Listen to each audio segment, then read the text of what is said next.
دا پیسې نه دا پیسې او دا موبایل تاسو ته پته ده دا موږ داس ترتیب دی چې دا ټول ملګري ناستي مجلس لګېدلی دی ټول نه مخکې دا جراثیم تاسو د مجلس نه کوم ایستی نه که نه یقین وکړه ګورئ دا مجلس به تاسو له خوند نه درکوي هر ځای کې چې داسې ملګري راټولېږي دا موبایل یې سیټ تږدي دا به کې دوه کسانو خلاف ورزي وکړه یو موبایل چوت کو بل موبایل چوت کو زموږ صدر صاحب پکې راواړوه صدر صاحب وایي چې به یې 1000 روپۍ به یږدئ او جرمان دی خو موبایل راونیسه جناب هر کله چې تاسو یو مجلس کې کینی د ټولو ملګرو د موبایل اخلي او د قشان یږدئ او کو بیا هم پکې څوک خو دې خوا کوي نو 1000 روپۍ جرمانه پیږدئ ځکه دا جراثیم د مجلس نه وباسئ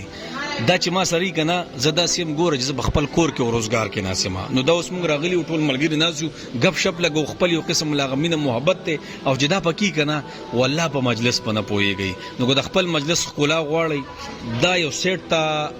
ډېرې کوي او کو بیا هم څوک لقیږي خو دې خوا کوي نو 1000 روپۍ جرمانه به یږدي صحیح ده او دغه ملګری یو جرمانه دی دغه وګړه واړه ایو دا یو جرمانه نه دا یو صحیح ده دا یو جرمانه شوی دی ښا او نور به څه خو دې خوا کوي نه کو پیسې به کیدو الله مشاله کې مهرباني جی